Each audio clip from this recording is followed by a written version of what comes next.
은혜 받으실 하나님의 말씀은 디모데전서 6장 17절로 19절까지 말씀입니다. 디모데전서 6장 17절로 19절.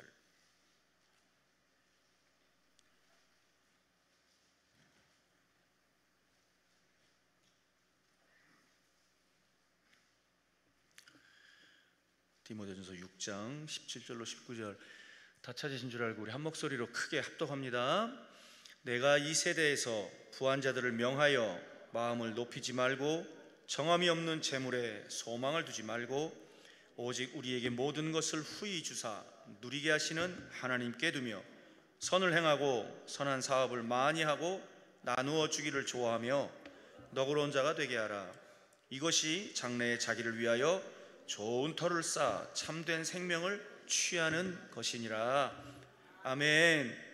금천구 금화로에 위치한 성민교회 김우곤 목사님이십니다.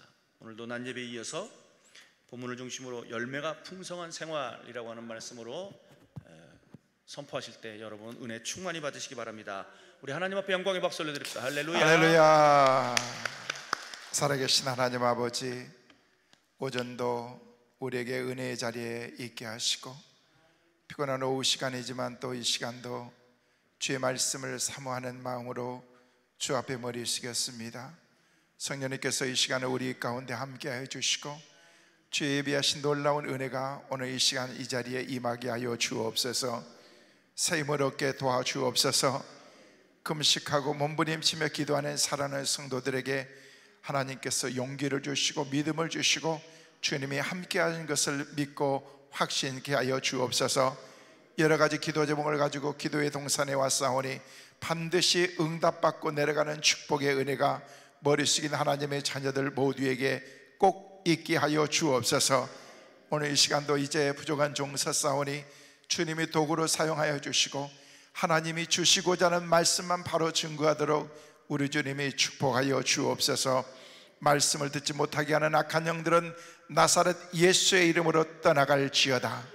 하나님의 놀라운 은혜와 능력만이 우리 가운데 있기를 소망합니다. 주님이 우리와 함께하여 주옵소서. 예수 그리스도의 이름으로 간절히 축복하며 기도하옵나이다. 아멘. 할렐루야. 오 시간도 하나님의 은혜가 여러분 모두에게 충만하시기를 간절히 소망합니다. 우리가 늘 은혜로 살지만 은혜의 그 영적인 온도를 유지하면서 사는 게 쉽지가 않습니다. 그래서 우리의 신앙도 늘 스테디하게 꾸준한 그런 신앙이 돼야 되는데 때로는 업다운이 심해요. 막 내려갔다 올라갔다 이런 신앙들이 있는데 우리가 우리의 신앙을 셀프 컨트롤 해야 되는 거예요. 내가 스스로 이렇게 잘 내 신앙을 유지하면서 흔들림이 없는 신앙을 가져야 됩니다. 기도하면서 여러분의 신앙이 늘 돈독하게 하나님 앞에서 믿음으로 서지는 그 은혜가 있기를 간절히 소망합니다. 오전에 제가 출애굽기 3장 말씀을 중심해서 이제 가라 라는 그런 주제로 말씀을 함께 나누었습니다. 여러분들이 이제 가지고 있는 모든 기도의 제목들 가운데에서 가야 되실 분도 있고 또 뭔가 새롭게 추진해야 될 그런 일들도 있고 그럴 거예요. 오전에 말씀을 이제 함께 나눴는데 한 사모님께서 제게 기도 제목을 이렇게 구체적으로 써가지고 오셔서 기도해 주세요 라고 해서 그 상황과 설명을 듣고 그 자리에서 같이 기도해 주고 이 오후 집회 나오기 전에 집회를 준비하며 조용히 묵상하는 가운데 그 일을 위해서 하나님께 다시금 기도하는 시간을 갖고 하나님께서 오전에 이제 가라고 말씀하셨는데 그것을 응답으로 받으셨다고 얘기하는데 하나님 무조건적으로 가는 것이 아니고 하나님이 동행하시는 걸음이 되게 하여 주옵소서. 여러분도 마찬가지일 것입니다. 우리 사모님이 기도 제목을 구체적으로 쓰셔서 여러분들에게 간단하게 말씀을 드리면 여러분도 위에서 기도해 주시면 참 좋겠다 라는 그런 생각을 가졌어요. 오전에 말씀을 드린 것처럼 저는 80년도 후반에 미국으로 유학을 가서 90년 이제 2010년이 되는 그때 그래서 만 20년을 유학생활하고 학위를 마치고 거기서 목회를 하다가 2010년에 제가 한국에 돌아왔습니다. 제가 지금 섬기고 있는 교회 청빙을 받아서 이제 와서 지금 목회를 하고 사역을 이렇게 마음껏 하고 있는데, 모든 가정들 가운데서 하나님의 섭리가 참 놀라웠던 것 같아요. 사실 80년대 초중반 후반만 해도 그렇게 애국에 가고 산다는 게 그렇게 흔하고 쉽지만은 않았던 것 같아요. 그래서 어찌됐든 간에 하나님께서는 저의 모든 과정을 통해서 유학의 길을 가게 만드시고, 또 그런 가운데에서 마치 하나님의 사람들을 광야로 내보내서 훈련시켰던 것처럼, 야곱이 20여 년 동안 훈련하고 또 돌아오고 그랬던 것처럼 따지고 보니까 하나님께서 저를 그렇게 훈련하셨어요. 그래서 LA 쪽에 있는 캘리포니아에서 제가 20년을 살다가 왔는데, 그 사모님이 주셨던 기도 제목이 그거였어요.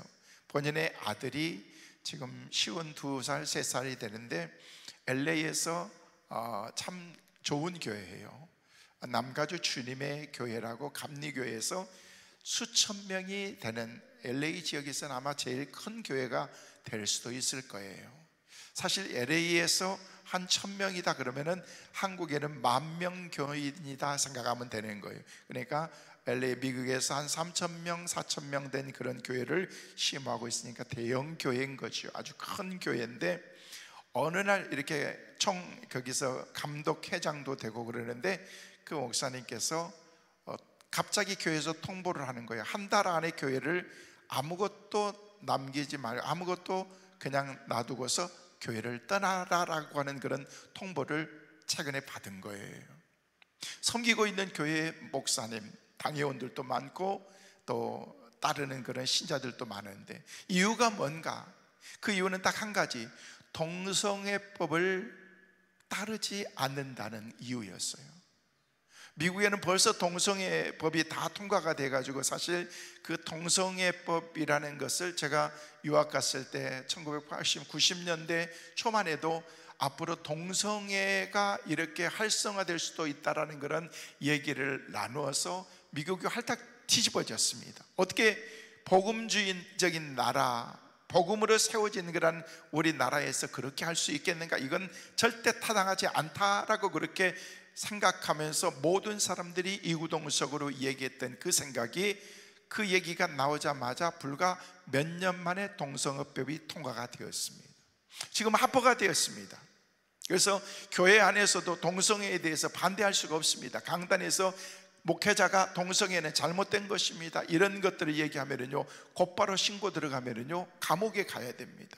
동성애자가 와가지고 교회에서 주례해 주십시오 라고 그렇게 얘기하는데, 목사가 나는 동성애에 합당하지 않기 때문에 나는 할 수가 없다 라고 그렇게 얘기하면은요, 그것 또한 법에 저촉되어서 목사님이 불이익을 당하게 되어 있는 것입니다.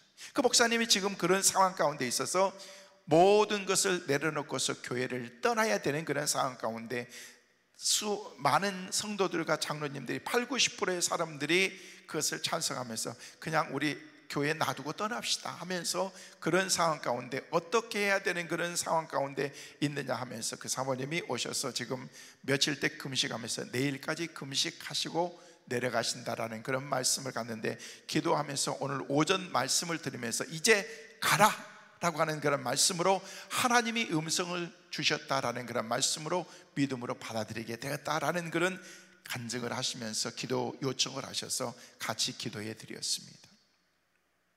사실 이런 일들이 우리 현실 가운데, 엊그제도 기어 축제가 있었죠. 그것을 반대하는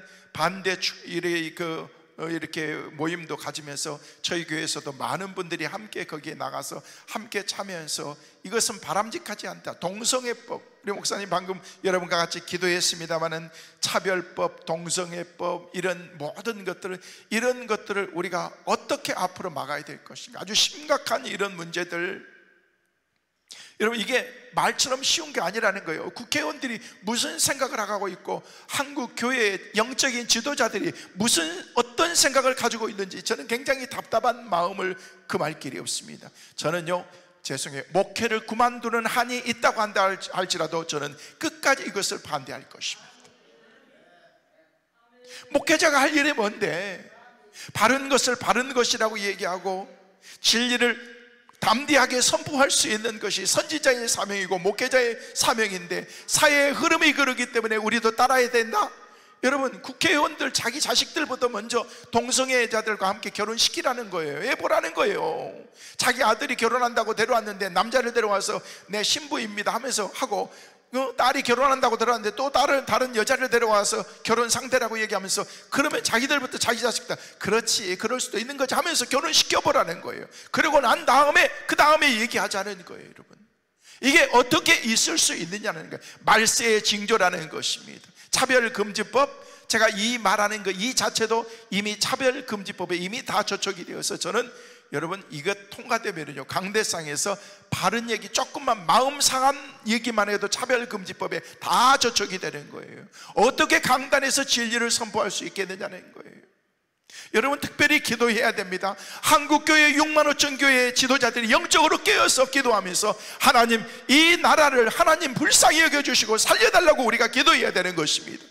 우리 기도하는 사람들이 모였기 때문에 우리가 시간마다 같이 기도하고 있는데, 우리가 더 열심히 기도해서 하나님께서 막을 것을 막아주시고 하나님께서 모든 것들을 해결해 주신 그 은혜가 우리 가운데 있기를 간절히 소망합니다. 여러분, 앞으로 이런 일들, 심각한 이런 문제들, 애국이 그러기 때문에, 유럽이 그렇기 때문에 우리도 같이 따라가야 된다, 흐름이 그렇다, 여러분, 아닌 것은 목에 칼이 들어도 아닌 것은 아니라고 그렇게 말해야 된다는 것입니다. 여러분, 그런 일들 때문에 벌써 이런 미국에서 그런 일들이 벌어지고, 강단에서 말씀도 제대로 선포하지 못하고 그에서 동조하지 않으면 불이익을 당하는 그런 시대가 되었는데, 앞으로 우리가 얼마만큼 이것을 우리가 버틸 수 있을 것인가, 저는 심히 염려가 되기도 한다는 것입니다. 국회의원들이 나와서 이것은 합법화되어야 됩니다 하면서 막 그렇게 하고 그러는데, 난 너무 가증스러운 거예요. 그런 모습들을 볼 때마다. 하나님께서 우리에게, 우리 인간에게 주신 그런 남자와 여자를 만들어서, 하나님께서 필요하면은요 아담을 만들어서 야 너 외로우니까 하면서 아담 2를 만들어 가지고 그렇게 할 수도 있고 그럴 수 있었을 텐데, 돕는 배필을 하나님께서 허락해 주셨다는 거예요. 여러분, 돕는 배필은요 하나님께서 우리 가운데서 반쪽의 반려자로 하나님께서 우리 가운데 주신 거예요. 이게 동반자라는 것입니다. 동반자는 서로가 하나가 되어서, 반쪽인 우리가 부부가 하나가 되어서 아름다운 하나의 공동체로, 작은 공동체로 이뤄서 앞으로 행복하게 살려고 하나님께서 그렇게 주셨다는 것이죠. 근데 그런 하나님의 질서들을 깨뜨린다는 것입니다. 여러분, 우리가 하나님께서 주신 그런 은혜 가운데서 그런 은혜를 누리면서 살아가고 있으면서도 어떤 생각, 무슨 생각을 가지고 있는지 우리가 모른다는 거예요. 그래서 우리 하나님께서는요 여러 가지 모든 그런 상황들을 통해서 하나님이 하나님의 것들을 이루어 나가시는데, 우리가 그 일을 위해서 우리가 기도하는 것밖에 우리가 힘이 없습니다. 하나님께 더 열심히 기도해야 될 줄로 믿습니다. 여러분, 우리가 인생을 살면서 모든 인생의 해답이요 하나님께 있습니다. 따라하겠어요. 우리 인생의 해답은, 우리 인생의 해답은 하나님께 있다. 믿으시면 아멘. 하나님께 기도할 때 하나님께서 여러분의 인생의 답, 풀 수 없는 그런 답을 하나님이 풀어주시고 해결해 주실 줄로 믿습니다. 기도하는 것밖에 없는 거예요. 기도가 해답인 것입니다. 기도가 만능인 것입니다. 여러분, 요한일서 5장 15절 말씀 보니까 기도가 해답이다 라고 얘기를 하면서 우리가 하나님 앞에 기도해야 돼요. 오늘 우리가 이 자리에 왜 왔습니까? 그냥 심심하니까 선선한 좋은 맑은 공기 쐬면서 그냥 청평이나 가볼까, 그런 차원이 아니지 않습니까? 몸부림치면서 금식하면서 하나님, 이 문제를 가지고 주님 앞에 나왔사오니 하나님께서 응답을 주시고 하나님이 역사해달라고 하는 그런 기도가 우리 가운데 있다는 것입니다. 여러분이 기도할 때 새 힘 얻으시길 바랍니다. 응답받게 되시길 바랍니다. 하나님이 반드시 여러분의 삶 가운데 역사해 주실 줄로 믿습니다. 여러분, 바벨론이 끌려갔을 때 다니엘은요, 바벨론에 끌려갔던 다니엘은요 내 목숨을 내놓고 기도했다라고 말하고 있습니다. 창문을 열어놓고 그리운 조국을 바라본 그런 그 마음으로 하나님 앞에 기도할 때 내 삶 가운데 어떤 불이익이 있다고 할지라도, 나는 사자굴 속에 들어가는 한이 있다고 할지라도, 풀무불 속에 들어가는 한이 있다고 할지라도 나는 기도하겠다라고 하는 그런 그 마음이 그 마음속에 있었다는 것입니다. 감옥에 들어갔던 바울과 실라는 하나님 앞에 간절히 기도했을 때 옥문이 열리고 쇠사슬이 풀리는 역사가 있었습니다. 우리가 기도할 때 묶였던 것들이 풀리게 될 줄로 믿습니다. 막혔던 것들은 열리게 될 줄로 믿습니다. 하나님께 기도하는 거예요. 하나님께. 여호수아가 기도할 때 하나님께서는 하늘의 태양을 멈추게 하는 그런 하나님의 은혜와 기적도 주신 것을 볼 수가 있습니다. 그래서 기도는 능력인 것입니다. 기도는 호흡인 것입니다. 이것은 잠시 잠깐만이라도 쉬어도 안 된다는 것입니다. 끊임없이 주님 앞에 가는 그 시간까지 건강하게 영적으로 날마다 믿음으로 살아가시기를 주의 이름으로 축원합니다. 여러분, 신앙생활 하면서 우리가 하나님께 기도하면서 오늘 식사하면서 목사님들과 함께도 그런 말씀을 함께 나눴습니다만은요, 건강하게 사는 게 복이에요. 건강하게 사는.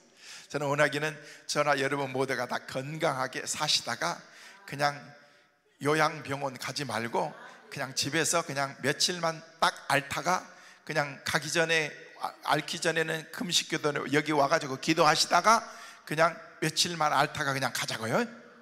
할렐루야. 그렇게 기도하면 돼요. 그냥 저희 교회도 어른들 보니까요, 요양병원에 가신 분들이 너무 많아요. 그렇게 청명하시고 젊으신 그런 분들이 요양병원에 가 계시고, 어떤 분들은 치매가 걸리셔가지고 분명히 지난주에 만나가지고 얘기했는데 이번 주에 만나가지고 너무 새롭게 목사님 그러면서 또 얘기를 하는 거예요. 그렇다고 내가 거기다 대고서 지난주에 얘기했잖아요, 왜 또 왔어요? 내가 이렇게 할 수가 없잖아. 딱 보니까 그게 온 거야.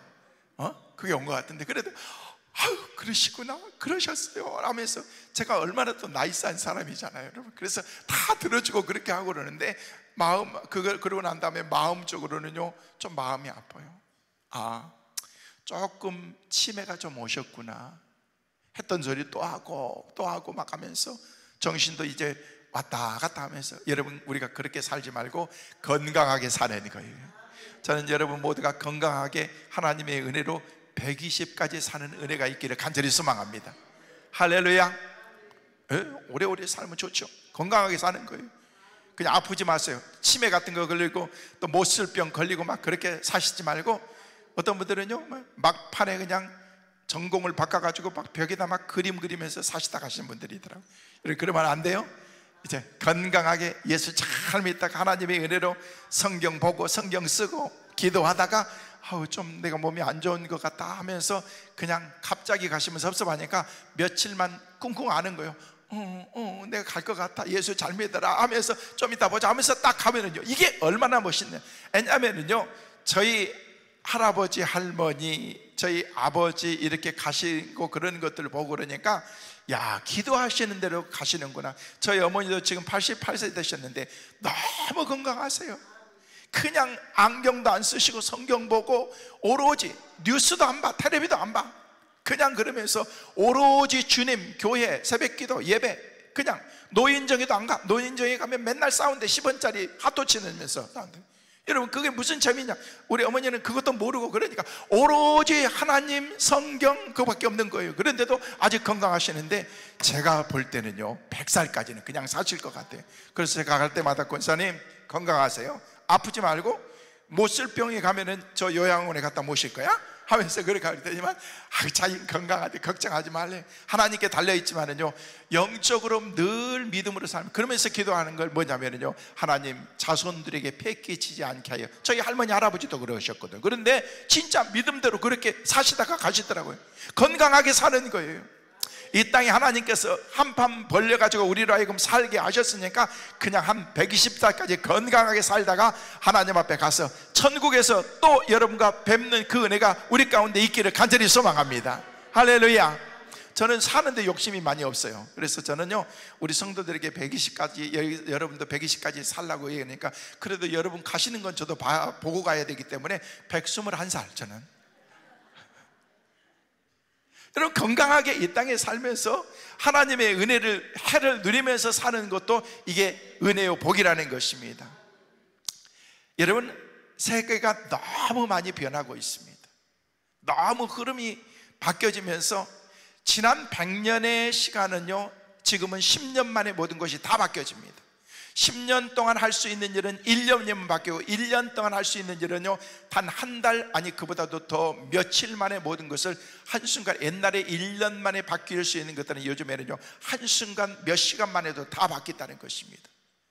여러분, 얼마나 많은 시대의 흐름을, 우리가 60년대는요, 여러분 전화를 걸 때 전화를 다이얼 돌리면 교환 거기 몇 번 좀 돌려주세요 라고 하면요, 거기도 서울로 갔다가 서울에서 또 어디가 갔다가 몇 번 돌려주면은요, 그 감이 떨어져 가지고 여보세요 하면서 이런 식. 60년대 70년대에 들어가 가지고는요, 다이얼이 들렸어. 띠리 그러면서 80년대에 들어와서는요, 무선 전화 시대가 왔습니다. 이거 굉장한 놀라운 시대.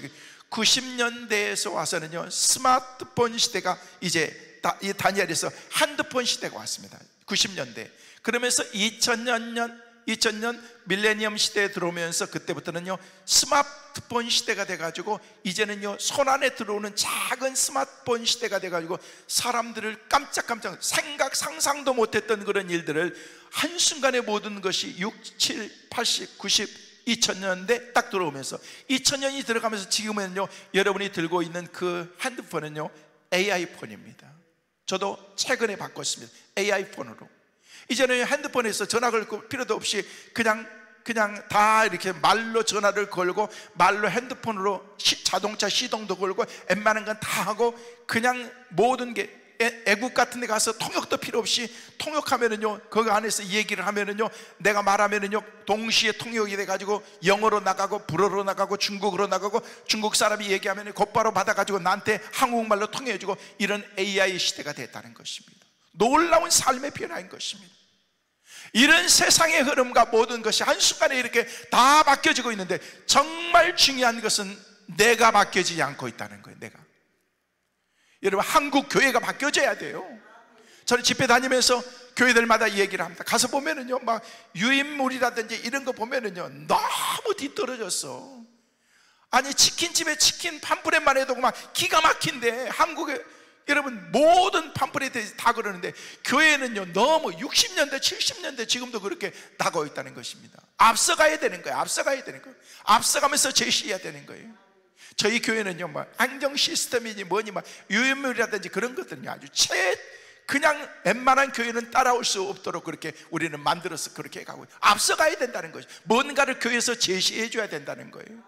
자녀들에게도 마찬가지. 여러분 학교에 가면은요, 학교에서는요 다 그냥 태블릿으로 다 공부하고 있는데, 교회에 오면은요 그냥 쟤들 원본도 아니고 이것을 원본을 카피해가지고 하나씩 나눠주면서 그것을 잘 보이지도 않으면서, 이게 무슨 교육이냐는 거예요. 여러분, 투자해야죠. 자녀들을 위해서.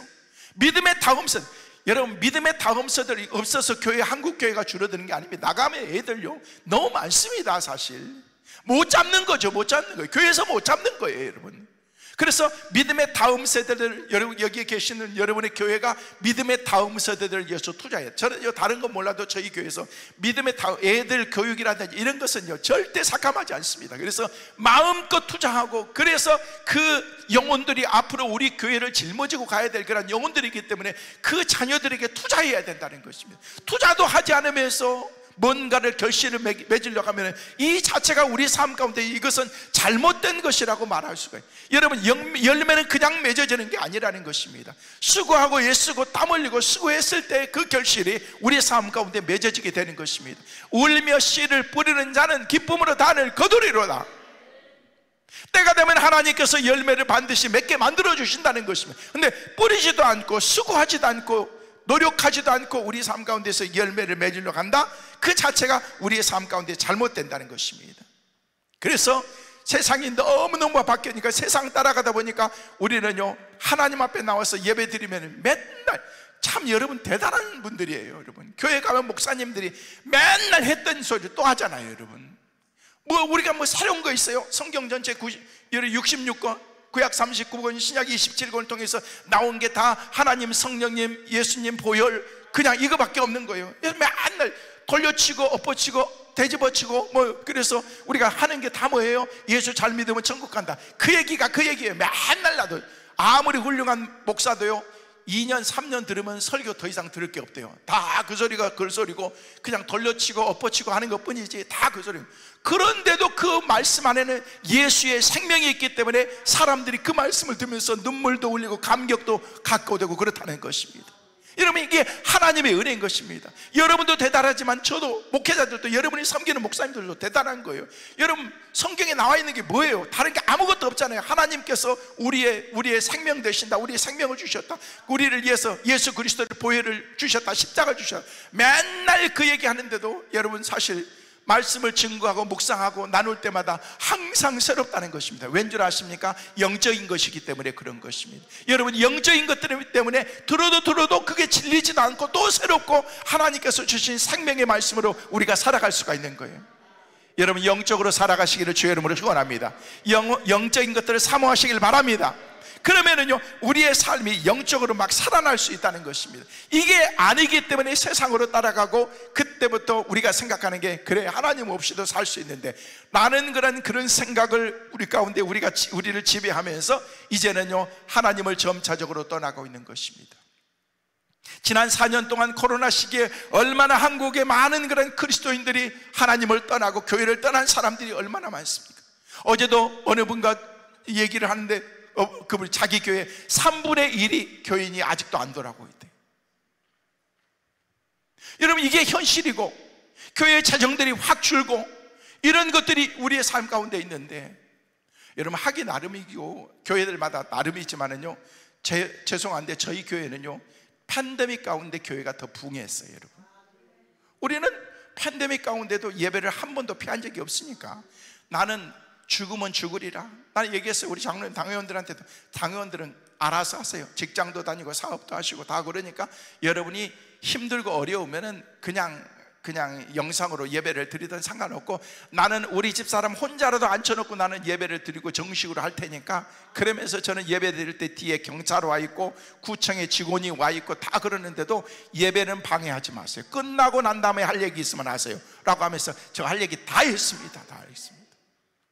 코로나 시기에 얼마나 그냥 매주마다 코로나 이게 걸린 사람들이 나오고 그러는데도 하나님의 은혜로 교회를 폐쇄해 본 적은 한 번도 없었습니다.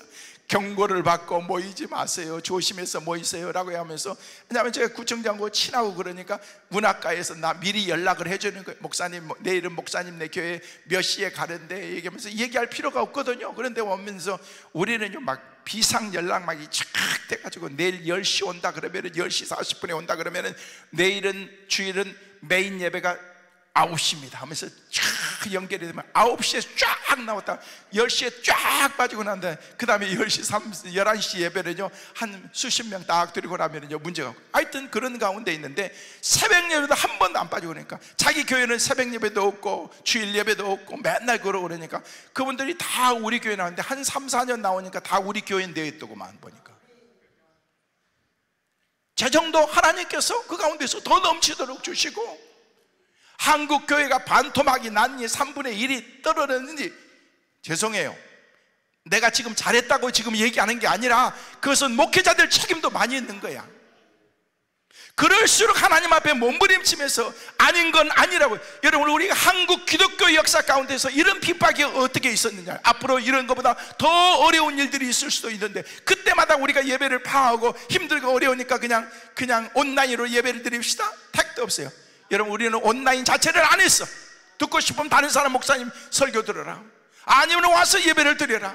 젊은 사람들이 처음에는 조금 막 입이 대빵 나와가지고 그렇게 하더니 안 나오니까 지네들만 손해고 그러니까 나중엔 어쩔 수 없이 나오더라고. 보니까 우리가 끼어서 기도해야 됩니다. 한국 교회가 지금 이럴 때가 아니라는 것입니다. 하나님, 한국교회 6만 5천 교회 목사님들만이라도 하나님 깨어서 기도하게 도와주시고, 영적인 지도자들이 하나님 앞에 믿음으로 바로 설 수 있는 은혜 달라고 우리가 기도해야 될 줄로 믿습니다. 우리가 기도할 때 한국교회를 하나님께서 살려주실 줄로 믿습니다. 영적으로 우리가 회복해야 된다는 것입니다. 시대는 변하는데 문제는요, 내 삶 가운데 내가 변하지 않고 있다는 것입니다. 여러분, 개발도상국 가운데에서 가장 닮고 싶은 나라가 우리 대한민국이라는 것을 아세요? 여러분, 우리는요 지난 70여 년의 시간들을 보내면서 완전히 나라 전체가 다 폐허되고 엉망진창이 되어버렸던 그 나라 가운데서 하나님께서 오늘의 이 삶 가운데서 이런 삶을 살 수 있도록 축복해 주신 거예요. 우리는 이걸 지켜야 돼요. 이제는 하나님 앞에 기도하면서. 요즘 북한 주민들은요, 전쟁이 일어났으면 좋겠다라고 그렇게 생각한대요. 이게 무슨 얘기인 줄 아세요, 여러분? 그만큼 힘들고 어려운 거예요. 먹고 살기도 힘들고 어차피 굶어 죽은 거나 그렇게 사는 저렇게 사는 것보다 차라리 전쟁이 일어났으면 좋겠다. 그래서 북한이 김정은 정권이 지금 위기 가운데 있고 그렇기 때문에 하나님 앞에 우리는 빨리 기도해서 하나님 평화적인 통일이 임하게 도와주시고 하나님 빨리 남과 북이 하나 될 수 있도록 주님이 축복해 달라고 우리는 기도해야 되는 것입니다. 그들은 먹을 것 없고 살기가 만만치 않으니까 그냥 원만치 않으니까 그냥 차라리 그냥 이럴 바에는 죽는 게 낫겠다, 이판사판이라고 그렇게 생각하지만 우리는 그럴 수가 없는 거예요. 만약에 우리가 전쟁이 일어나면요, 우리도 죽고 남한도 죽고 북한도 죽고 다 죽는 것입니다. 우리가 지금까지 쌓아왔던 모든 것을 한순간에 다 무너지고 이거 다시 세우기 힘듭니다. 이런 경제 발전을 이루었던 이런 삶을 우리가 어떻게 다시 이룩할 수 있겠느냐는 거예요. 완전히 폐허가 되고 우리뿐만 아니라 북한도 완전히 초토화돼 가지고 우리가 아무리 힘을 합한다고 할지라도 그것을 복구하는데 회복한다는요 50년 100년이 걸릴 것입니다. 이거 안 되는 거예요, 여러분. 그럼 다른 나라는 그대로 있나? 그만큼 우리가 이제, 그래서 전쟁이 나라님들이 제발 전쟁이 일어나지 않도록 기도해야 되고 나라를 좀 생각하는 그런 그 마음을 가져야 되고, 엊그제부터 시작됐던 그런 국회의원들도 죄송한데 제정신을 좀 차리고 나라 일을 좀 봤으면 좋겠다는 그런 마음이 든다는 거예요. 나를 보내면 내가 잘할 것 같은데. 하늘나라에 가신 우리 김성광 목사님께서 저한테 맨날 했더니 너는 딱 대통령상인데 너 한번 해보라 라고 이렇게 했더니 약속도 안 지키고 혼자 가셨어요. 여러분, 우리가 정말 기도해야 될 줄로 믿습니다. 나 같은 하찮은 내가 기도한다고 뭐가 되겠어? 라는 그런 생각 여러분 갖지 마세요. 아닙니다. 우리의 기도가 하나가 둘이 모여서 서로가 우리가 함께 모여서 하나님께 기도하면요 하나님의 놀라운 은혜와 축복을 우리 가운데 베풀어 주실 줄로 믿습니다. 그때 우리의 삶 가운데 우리의 삶이 풍성해지고 오늘 말씀의 제목처럼 열매가 풍성한 생활을 우리가 할 수가 있다는 것입니다. 저는 원하기는 오늘 오후 집회에 참여하신 여러분의 삶 가운데 여러분의 삶에 풍성한 열매가 가득할 수 있기를 주의 이름으로 축원합니다. 그러기 위해서는요 씨앗을 심는 거예요. 살다 보면은요 조금 어려울 수도 있습니다. 힘든 일을 만날 수도 있습니다. 근데 그때 자기 마음이 더 급해지고 더 자기 마음을 이제 컨트롤하지 못하고 그러면요 우리는 실패로 나갈 수밖에 없는 것입니다. 여러분이 저를 보실 때 저는 아무 일도 없고 늘 편안하게 그렇게만 지낸 것 같습니까? 아닙니다. 저도 남들처럼 남들이 겪어봤던 아니 그보다도 더 많은 일을 하나님께서 야 이것도 다 체험해봐라 라고 그렇게 주셨는지 모르겠지만은요 도대체 하나님 앞에 기도하면서 답을 얻을 수 없는 그런 상황과 환경들도 제 삶 가운데 있었습니다. 그런데 하나님의 뜻이 있겠지, 하나님이 분명히 인도하신다라고 말씀하셨기 때문에 라고 그렇게 순종하면서 나갔더니 하나님께서는요 제 삶 가운데 놀라운 은혜와 복을 주셨습니다. 진짜 제가 감당하기 힘들 만큼 하나님께서 많은 그런 하나님의 은혜를 주셨는데 그런데도 불구하고 저는 sometime 한 번씩 하나님의 은혜를 내가 잊어버리면서 살 때가 많더라는 것입니다. 내가 이러면 안 되는데, 하나님이 나를 축복해 주셨는데 감사를 잃어버리면 안 되는데 하나님께 늘 감사하면서 살려고 노력하고 애쓰는 그것이 바로 제 신앙생활인 것 같아요. 막 목회하다 보면은요 제 신앙은 자체도 이렇게 컨트롤하지 못하고 성도들 케어하고 말씀 증거하고 집회하고 그냥 설교하고 이런 것에만 이렇게 막 가다 보니까 때로는요 제 신앙의 그 관리를 제대로 하지 못할 때가 있습니다. 그래서 저는요 우리 교회 부목사님들이나 사역자들한테도 늘 얘기하는 게 가르치는 것, 사역하는 것도 중요하지만 그거보다도 더 중요한 것은 내 신앙 관리이다. 저는 주말에 사역 점검할 때 모든 사역자들이 다 풀타임, 파타임까지 다 모였을 때 항상 제가 회의하기 전에 말씀을 나눕니다. 지난 한 주간 어떻게 살았냐, 말씀을 살았던 것을 내놔라.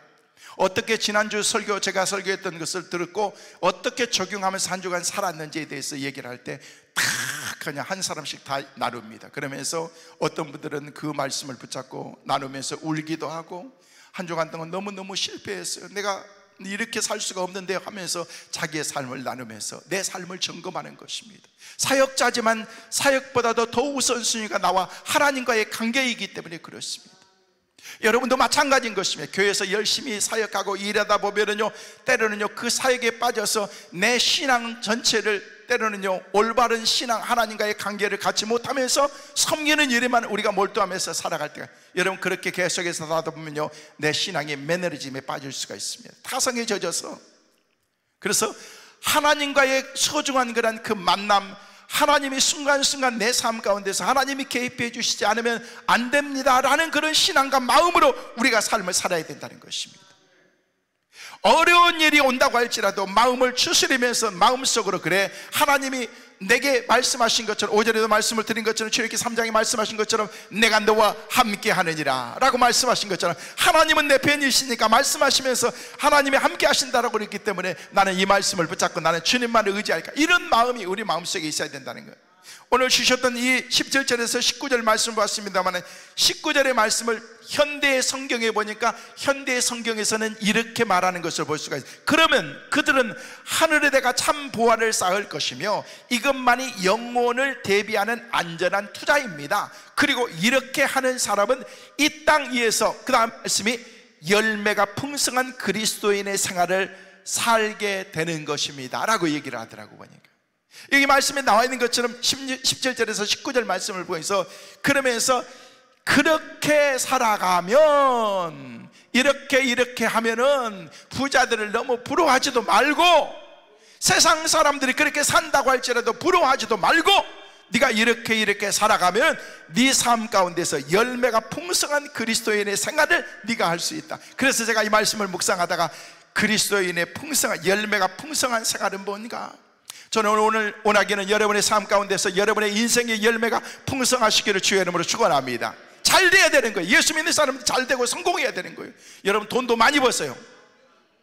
그 정도 아멘 가지고는 여러분 안 되겠어요. 여러분 돈도 많이 버세요. 여러분 돈도 많이 벌어가지고 여러분이 섬기는 목사님이 뭐 한다 그러면요 팍팍 내놓고 막 그냥, 아유 목사님 여기 있어요, 여기 카드 있으니까 이거 쓰세요 하면서, 여러분 저는요 뭐 한다 그러면요 저한테 카드 주시는 분들이 종종 있어요. 목사님 알아서 쓰세요 뭐 하고 그러면요, 여러분 돈도 좀 있어야지 그런 일들도 할 수 있는 거예요. 여러분 예수 믿는 사람, 아니 예수 안 믿는 사람들은 지질이 잘 되는데 예수 믿는 사람들은 왜 지질이 가난하게 사느냐는 거예요. 옛날에는 그랬어요. 제가 어렸을 때 소원이 뭐냐면요, 목사가 되는 게 소원이었는데 좀 머리가 크면서 보니까 목사라는 그런 그 직업이 그렇게 매력적이지가 않더라고 보니까. 목사님은 딱 하면은요 뒤에 여자분들이 까만 옷 입고 졸졸졸졸 이렇게 따라다니는 게 이게 별로 멋이가 없어 보이더라고. 그래서 저거는 좀 남자로서 이건 아닌 것 같은데 생각하면서 나는 목사 되기를 포기했었거든요. 그런데 하나님께서는 어찌 됐든 간에 하나님이 제가 가지고 있었던 그런 그 비전과 꿈을 하나님께서 할 수 있도록 과정, 훈련 여러 가지, 저는 어렸을 때부터 그렇게 큰 고생을 안 하고 자랐어요. 그런데 하나님께서 저를 막 훈련을 시키는데 막 걷잡을 수 없이 저를 훈련시키더라고요. 고생시키고 그냥 유학가 가지고도 하여튼 세상 말로 아주 강아지 고생하면서 제가 이렇게 얼마나 힘들고 어려운지. 그런데 그런 과정을 통해서 나를, 원석과 같은 나를 조금씩 깎아가지고 아직 보석의 단계는 아닌데 저를 하나님의 보석으로 만들어가고 있는 과정입니다. 하나님께서 왜 여러분을 힘들게 하실까? 왜 하나님께서 나를 이렇게 아프게 만드실까? 그게 뭔 줄 아세요? 깎는 작업인 것입니다. 이 깎는 작업을 통해서 내 모난 부분들을 깎아내고 부족한 것들을 채워가면서 조금씩 그렇게 만들어 나가는 거. 뭐 하기 위해서? 보석을 만들기 위해서.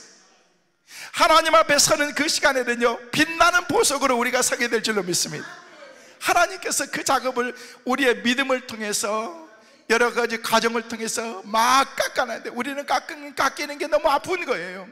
춥고 그냥 덥고 내 삶 가운데서 떨리고 이런 피나는 그런 아픔이 우리 가운데 있는데, 이런 과정을 통과해야만 우리가 빛나는 보석이 될 수가 있기 때문에 그런 것입니다. 성도 여러분, 하나님이 여러분에게 주신 훈련은요, 그냥 이왕 주신 거면은요, 감사하게 받으세요. 감사하게. 그리고 하나님께 기도하면서, 하나님, 나는 이 광야는 너무 싫어요. 광야 좋아하는 사람이 어디 있어요? 고난이 축복이라고 얘기하는데 고난 받고 싶은 사람이 있어요? 아무도 없잖아요. 저도 싫어요. 근데 하나님께서는 고난은 변장된 축복의 그 지름길이다라고 얘기를 하면서, 고난 받을 때 네가 감사해라 라고 얘기하는데, 솔직히 감사가 나옵니까? 힘들고 어려운데 하나님께 갖는 그런 마음이 그 뭐예요? 하나님, why me? 왜 접니까? 왜 저예요? 라고 그렇게 하나님께 기도 나오지만은, 하나님께서는 야, 네가 꼭 통과해야 될 관문인 거야. 너는 이 길을 가지 않으면 안 돼. 하나님께서 애굽이라는 곳에서 하나님께서 이스라엘 백성들을 가나안까지 인도한 데는요, 불과 며칠이면 그냥 쉽게 갈 수 있는데도 하나님께서는 거기서 뺑뺑뺑뺑 돌리면서 40년 동안 거기서 훈련시켰던 게 뭔 줄 아세요? 너희들에게 이게 필요하다라는 거예요. 그러면서 그 가운데에서 다 불순물을 제거하고 불신앙의 그 마음들을 다 버렸을 때, 하나님께서 새로운 신세대를 통해서 하나님이 약속하신 그 약속의 땅에 들어가게 만든다는 거예요. 여러분, 신세대가 아닌 여호수아와 갈렙은 들어갔습니다. 왠 줄 아세요? 하나님의 말씀으로 믿음으로 순종하면서 나갔기 때문에. 긍정적인, 하나님 걱정하지 마세요. 다른 사람들은 탁 나와서 안 됩니다. 거기 가면은요, 우리는 메뚜기만 또 못하고, 우리는요 게임도 안 하고, 우리는 그냥 개 박살납니다 라고 그렇게 얘기했는데, 여호수아와 갈렙은 야, 무슨 소리야? 하나님은 우리 편인데 우리는 믿음으로 들어가기만 하면 돼 라는 그런 마음으로 믿음으로 들어갔는데, 하나님께서 결국 이스라엘 백성으로 하여금 약속의 땅을 차지하게 만들다라는 것입니다. 이게 뭐예요? 과정이라는 것이. 여러분의 삶 가운데 힘들고 어려운 그런 그 과정을 때로는요, 하나님 나 숨 막혀요, 너무 힘들어요, 더 이상 못 참겠어요 라고 얘기를 하면서 때로는 돌이키기도 하고 그렇지만은요, 아니요, 그곳에서 하나님의 뜻을 발견해 보세요. 하나님이 왜 내 삶 가운데서 이런 과정을 내게 허락해 주실까? 라는 것들을 생각하면서 우리가 그 답을 얻으면은, 그때 하나님의 놀라운 은혜의 풍성한 열매를 우리로 하여금 맺게 만들어 주실 줄로 믿습니다. 오늘 말씀해 보면은요, 우리가 하나님의 음성을 들어야 되는데, 열매가 풍성한 생활을 위해서는요, 하나님의 음성을 우리가 들으면서 어떤 신앙의 자세를 가져야 되는가, 간단하게 여러분에게 말씀을 드립니다. 여러분, 풍성한 열매를 맺기 위해서는요, 여러분의 삶 가운데 첫째는요, 겸손한 마음을 여러분이 가져야 됩니다. 하나님이 제일 싫어하는 게 뭔 줄 아십니까? 교만이거든요. 오늘 봤던 17절 말씀해 보니까 뭐라고 말씀하고 있습니까? 내가 이 세대의 부한자들을 명하여 마음을 높이지 말고 라고 말하고 있어요. 마음을 높이지 말라는 것입니다. 여러분, 우리 인생에서 축복을 예배해 두시고 우리가 성공할 수 있는 인생의 길을 가게 만들면서 우리 하나님께서 우리에게 말씀하시기를 마음을 높이지 말라, 쉽게 얘기해서 마음을 낮추라는 거예요. 겸손하라는 거예요. 여러분, 교만한 사람은 사람들도 싫어합니다. 잘난 체하고 지가 똑똑한 체하고, 뭘 우리가 잘나면 얼마나 잘나고 가지고 있으면 뭘 얼마나 가지고 있다고, 여러분 다 도토리 기적인 거예요. 여러분, 비행기 한번 타보세요. 비행기 타가지고 조금 올라가다 밑에 보면은요, 큰 차나 작은 차나 다 개미 새끼가 지나가는 것처럼, 큰 집이나 작은 차나 위에서 볼 때는 다 똑같은 성냥가 안에 있는 그런 집처럼 다 보이는 것입니다. 하나님 편에서 저 하늘 아래서 볼 때는요, 우리가 크니 작으니 뭐 배웠니 못 보니 이쁘니 안 이쁘니 하면서 다 그러는데, 다 거기서 우리의 기준이기 때문에 그런 것입니다. 여러분, 이쁜 사람도 안 이쁜 사람도 하나님의 작품인 것을 믿으시길 바랍니다. 그냥 감사해서 고치지 말고 그냥 있는 그대로 사세요. 여러분, 하나님 앞에 가서 하나님도 또 때로는 몰라볼 수도 있잖아요. 여러분, 너 누구였지? 내가 만드는 건 너 아니었는데 하면서 다 고쳐가지고 그랬어요. 그냥 나만의 독특한, 저는 한국에 와서 제일 신기한 게 뭐냐면, 한국 사람들 쫙 보니까요, 한국 사람 얼굴 보는 게 너무 신기한 거 아세요? 여러분, 사람마다 다 독특하고 생긴 모양새가 다 그러는데, 그런데요, 잘생긴 사람, 못생긴 사람, 뭐 별 사람 다 그러는데 이게 참 신기하더라고 보니까. 그래서 아침에 새벽기도 끝나고 사무실에 나와가지고 우리가 이제 지하철 타러 가는 입구 쪽에 있고 그러니까 탁 나와서 이렇게 보고 그러면요, 사람들이 아침에 얼마나 빨리 지나가는데, 어떤 분들은요 바빠가지고 머리 감고서 아직 머리가 막 물이 줄줄 흐르는데도 막 가기도 하고 막 그런 사람들 아주 너무너무 신기하고 그러는데, 사람 보는 게 너무 신기하더라고요. 근데 보니까 보는 사람마다 다 특색이 있고 나름이 있는 거예요. 하나님의 작품이기 때문에 그런 것입니다. 여러분 감사하면서 사시길 바랍니다. 하나님은 나를 실수한 것 같다고, 나를 왜 이렇게 만들어놨나고요. 여러분 다 여러분이 미스 코리아처럼 이쁘다고 생각해 보세요. 그러면은요 그 재미도 하나도 없는 거예요. 여러분처럼 좀 안 생기기도 하고 더 예쁜 사람도 있고, 그래야지 거기서 이게 차등도 있고, 아 이쁘구나 안 이쁘. 그래서 이쁜 사람들은요 솔직히 여러분이 이쁘다 생각하면요, 여러분 주위에 안 이쁜 사람들한테 감사하세요, 여러분. 네? 왜냐하면은 여러분처럼 다 이쁘면은요 이쁜 게 표시가 안 나는데, 그 옆에 좀 덜 이쁜 사람들 때문에 여러분이 조금 빛나는 것 뿐이야. 근데 우리는요 내가 잘생겼다고 맨날 그렇게 생각하면서 그러는데, 그럴 필요 없다는 것이면 그냥 하나님의 은혜다 생각하면서, 나 된 것은 하나님의 은혜입니다 생각하면서 그냥 주어진 대로 사는 거예요. 여러분 나이 70, 80 넘어가시고 그러니까요, 고치나 안 고치나, 다 배우나 안 배우나, 그냥 가지고 있는 사람이나 안 가지고 계신 분이나 다 똑같더라고 보니까. 그러니까 우리는 그냥 감사하면서 내게 주신 은혜로 우리가 살아가면은요, 그것이 바로 하나님의 은혜요 복인 줄로 믿습니다. 하나님께서 보실 때 이 세상에서 제일 아름다운 사람은 외모가 절충하거나 뭐 지위가 있거나 경제력이 있는 그런 사람이 아니라는 것입니다. 어떤 사람이에요? 하나님 앞에 겸손하게 나 자신을 낮추고 하나님을 의지하는 사람인 것입니다. 우리가 잘 아는 아프리카 선교사에 있던 리빙스턴이요, 아프리카에서 선교를 하는데 원주민들은요 절대 아무리 그들이 슬퍼도 어른이 되면 울지를 않는데, 한 번은 수술을 해야 될 사람이 있어서 수술을 하려고 해서 이렇게 살을 째는데 2.5cm를 이게 마취도 없이 째는데, 그런데도 꼼짝하지 않고 옆에 있는 사람과 그냥 피가 막 나와가지고 막 수술하고 있는데 옆에 사람과 너무나 태연하게 얘기를 하더라니까. 얼마나 아프겠어요. 근데 나는 어른이기 때문에 울지 않는다는 거예요. 어른이기 때문에. 그러면서 옆에 사람과 같이 수술하고 있는데 그냥 옆 사람과 같이 얘기를 하고 그렇게 있더라는 것입니다.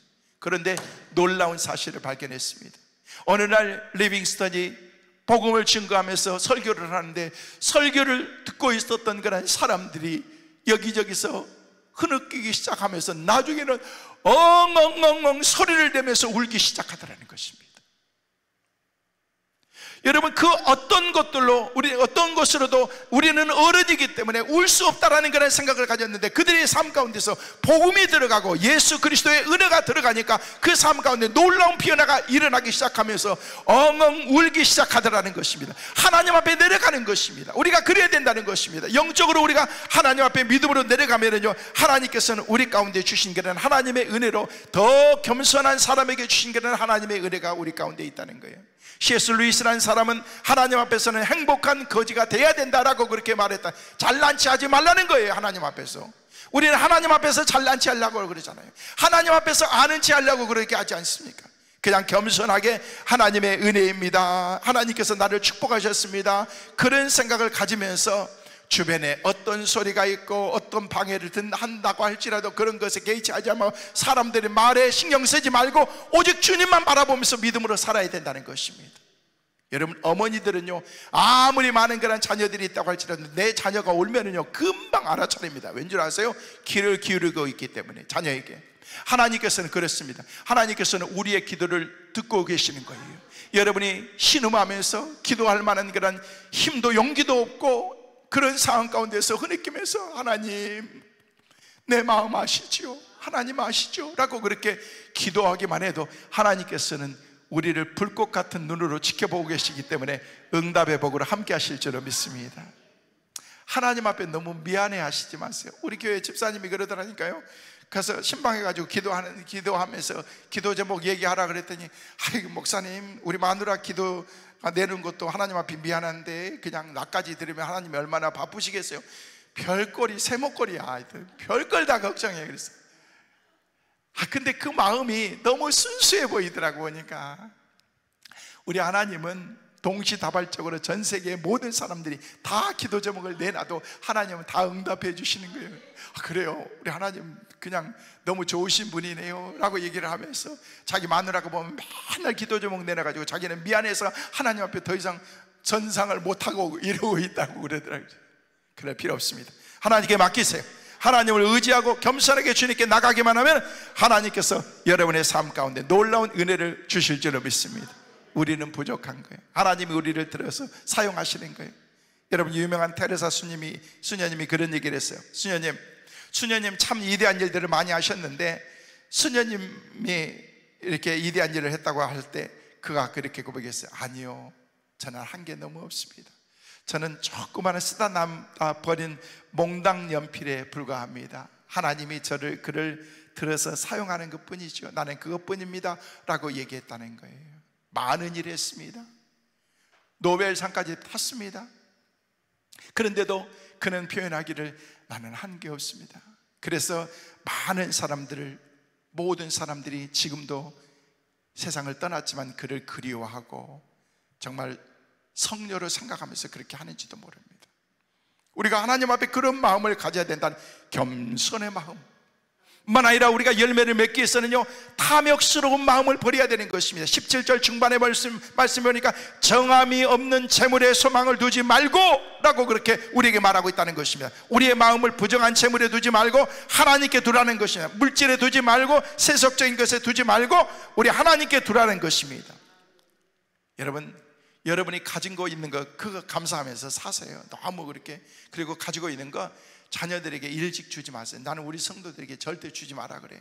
그냥 돌아가실 때까지 꽉 붙잡고 있으라 그래. 붙잡고 있어요. 여러분, 그냥 미리 줘버리니까 우리 교회 권사님이 집이 하나 있는데 집을 줬어. 그러고 난 다음에 재산도 있고 뭐 하고 그러는데 그것도 줬어. 그러고 나니까요, 나중에는요, 이제 주고 나니까 이제 눈치 보면서 살더라고. 보니까 그럴 필요가 뭐가 있어요.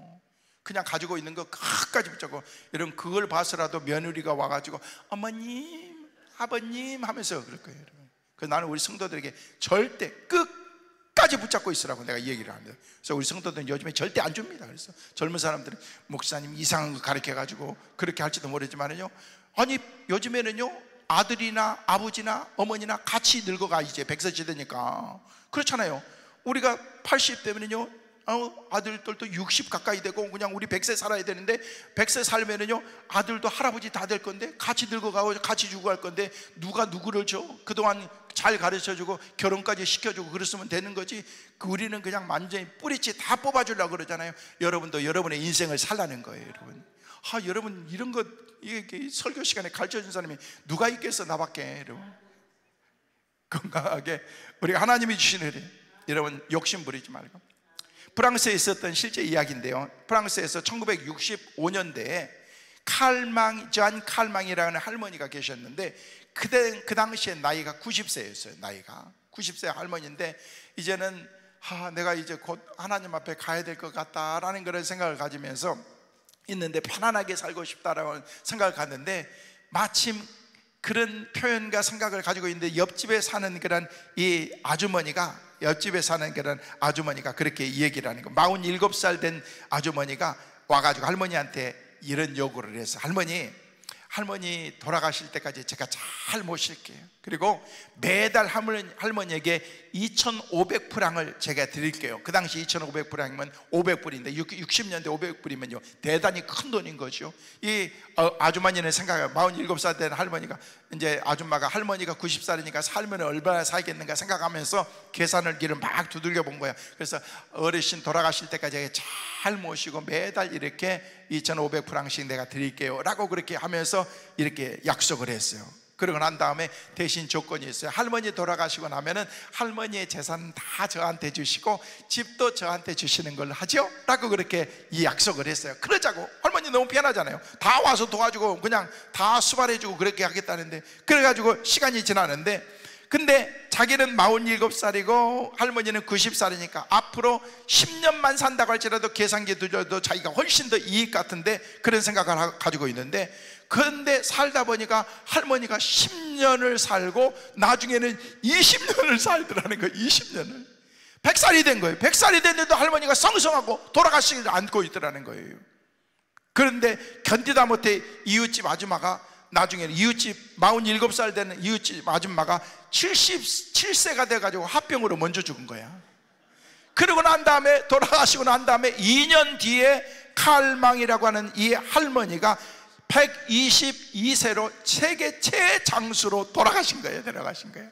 이 아줌마니가 머리 잘못 굴린 거지.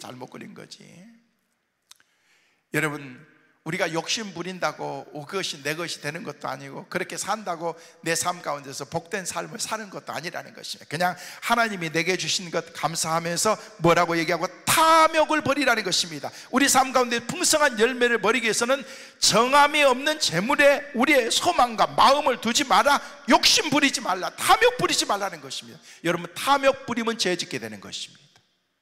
남의 것을 탐하지 마라. 이웃의 것을 탐하지 말라. 이게 다 욕심에서 나오는 것들이라는 것입니다.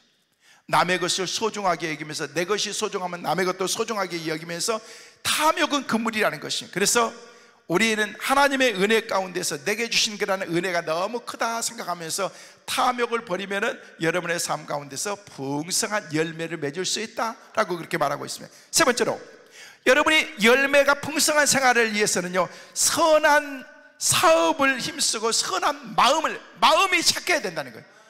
여러분, 우리끼리니까 얘기지만요, 예수 믿는 사람들이 다 마음을 착한 건 아니더라고 보니까. 못된 예수 믿는 사람들 가운데서 못된 마음을 가지고 있는 사람들도 있는데, 아니요, 그러면 안 됩니다. 선한 마음을 가져야 됩니다. 여러분, 안 믿는 사람들도 너무 착하게 살고 세상 사람들이 말하는 것처럼 법이 없어도 살만한 그런 사람들이라고 얘기하는데, 때로는요, 예수 믿는 사람들이 법을 무시하면서 세속적인 그런 사람들보다 더 악하게 살아가기 때문에, 그런 사람들 때문에 예수 믿는 사람들 전체가 다 욕먹는 거예요. 잘못된 목사님들 한두 사람들 때문에 한국교회 목사들이 다 그렇게 생각해요. 여러분, 그렇지 않은 사람도 많아요. 아니, 많은 게 아니라 더 진짜 몇 사람밖에, 그 잘못되게 사는 사람 몇 사람밖에 없다는 거예요. 근데 세상 사람들의 눈초리는요, 그것을 다 예수 믿는 사람들의 어떤 기준으로 봐버리기 때문에 그렇다는 것입니다. 그래서 우리는 18절 말씀에 선을 행하고 선한 사업을 많이 하고 라고 그렇게 말씀하고 있다는 것입니다. 여러분이 사람에게 있어서 정말 중요한 것은요, 선하게 살아가는 것, 착하게 살아가는 것. 예수 믿는 사람으로서 덕을 세우면서, 야, 예수 믿는 사람들은 달라, 이런 얘기를 드려야 된다는 것입니다. 여러분의 삶을 통해서 주위의 사람들에게 내가 예수 믿으세요 라고 그렇게 전하지 않아도 여러분의 모습이 다 전도지거든요. 여러분의 모습을 보면서, 야, 나도 예수 믿어야 되겠다, 저 사람 보니까 예수 믿는 것이 복인 것 같다, 그렇게 우리가 예수 그리스도의 복음을 증거하는 삶이 되어야 된다는 것입니다. 여러분, 교회 안에서도 그렇습니다. 여러분의 삶 가운데서 정말 중요한 게 선한 마음을 가지면서 착한 마음, 다른 사람을 배려하는 그런 그 마음을 가지라는 것입니다. 여러분, 독하게 막 하고 악한 사람들 보면은요, 그 사람들이 다 잘 되는 게 아니더라고 보니까. 한번 물어볼게요. 여러분, 앞니가 먼저 빠져요, 어금니가 먼저 빠져요? 어금니가 다 먼저 빠지잖아요. 여러분, 어금니가 얼마나 강해요. 앞니는요, 별로 힘이 없어가지고 뭘 먹을 때도 잘, 이게 그냥 쇼티야, 쇼티. 그냥 보여주는 이야. 그런데 여러분, 어금니를 다 하는데 나중에는요, 다 어금니가 다 먼저 빠지잖아요. 강한다고 여러분이 성공하고 잘 되고 그런 게 아니라는 것이, 유해야 돼요. 부드러워야 돼요. 여러분의 표정부터 부드러워야 돼요. 제가 얼굴이 표정이 부드러워요, 안 부드러워요? 네네, 표정을 한번 아니요, 그렇게 해야 되는 거예요. 그래서 표정 가운데서도 여러분이 예수 믿는, 야, 예수 믿는 사람들이 참 얼굴이 순. 여러분, 예수 믿는 사람들의 얼굴하고 불교 아주 빠져있는 불교 사람들의 얼굴은 딱 보면 압니다. 보입니다. 여러분, 안 보이는지 모르죠. 저는 딱 보니까, 아, 저건 불상이야, 저거는 예수상이야, 이렇게 다 나오는데, 내 표정 가운데서 예수로 충만하면은요, 여러분의 모습에서 이렇게 나오게 되어 있는 것입니다. 성도 여러분, 여러분이 선한 사업에 힘쓰고 여러분의 얼굴이 선하고 선한 행동을 하면서 예수 믿는 사람들의 본을 보이면서 우리가 삶을 살아야 돼요. 마지막으로, 정말 열매가 풍성한 생활을 위해서는요, 너그러운 마음을 가지세요. 너그러운.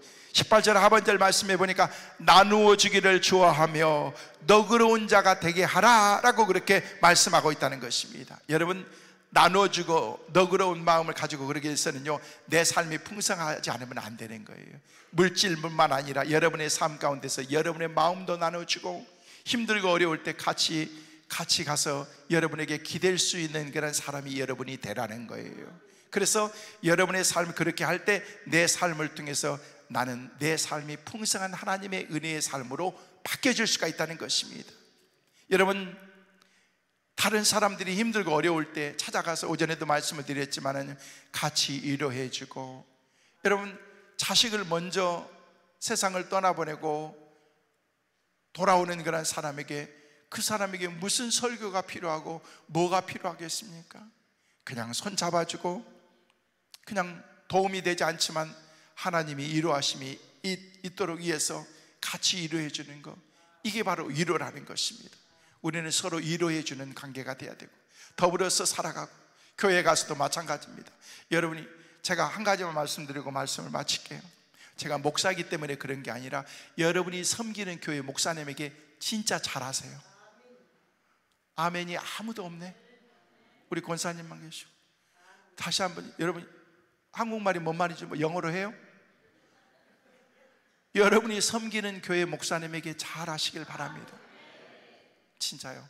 제가 목사니까 나 옛날에 이런 얘기 진짜 싫었거든요. 목사님한테 잘하라 그러면 무슨 그렇게, 지가 목사니까 그렇게 하겠지라고 얘기했는데요, 내가 목사가 돼 보니까 이게 알겠더라고. 보니까 성도들 가운데서도 진짜 그냥 마음으로 잘하는 사람이 있고, 대강 잘하는 사람이 있고, 그냥 잘 못하는 사람들도 있고 그러잖아요. 그래도 목사는 다 예뻐요. 다 예쁜데 그래도 예쁜 사람들이 있더라고. 보니까 그 사람들을 생각하면 마음이 좋고, 하나님 우리 권사님 축복해 주시고, 우리 집사님 축복해 주시고 막 그러는데, 그냥 못되게 하고 막 그렇게 막 도움도 한 번도 안 주고 그냥 관계도 안 갖고 그런 사람들 있으면은요, 하나님 그 집사님은 신앙으로 믿음으로 좀 하나님 앞에 가까이도 오게 해주시고, 막 이렇게 기도가 나오는 거예요.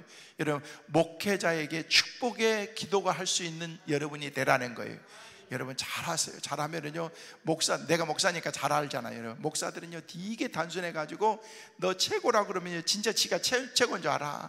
그냥 설교 들으면서 아멘 하면은요 그냥 정신 못 차리고 쓰러질 정도로 설교하다가 그냥 그러거든요. 그냥 그렇게 해주는 거예요. 이렇게 그러면은요 나도 은혜가 되고 목사님도 힘되고, 그러면은요 여러분 집사님 권사님 옆에 나오면 맨날 하는 거예요.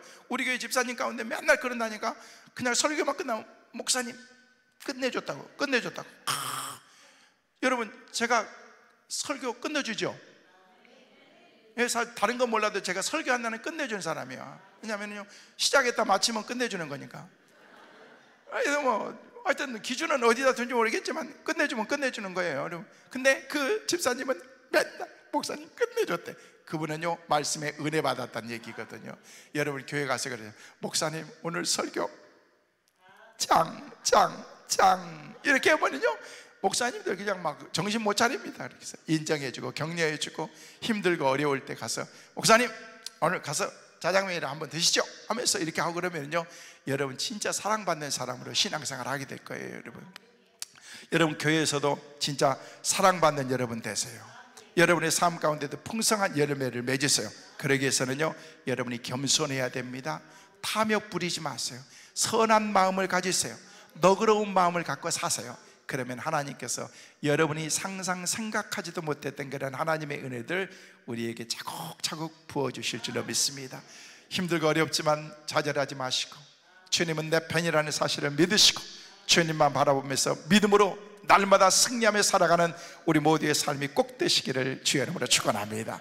오늘 주신 말씀을 생각하면서 이 시간 합심해서 통성으로 한번 뜨겁게 같이 기도하시는데, 하나님 내 삶의 열매가 풍성한 삶이 될 수 있도록 도와주시되, 그러기 위해서 내 삶이 겸손하게 도와주시옵시고, 탐욕을 버리게 도와주시고, 선한 마음을 가지게 도와주시옵시고, 하나님께서 원하시는 그런 너그러운 마음을 가지고 믿음으로 살아가는 저희들의 삶이 될 수 있게 하여 주옵소서. 오늘 주여 한번 크게 부르시고 난 다음에 동성으로 같이 기도하시겠습니다. 주여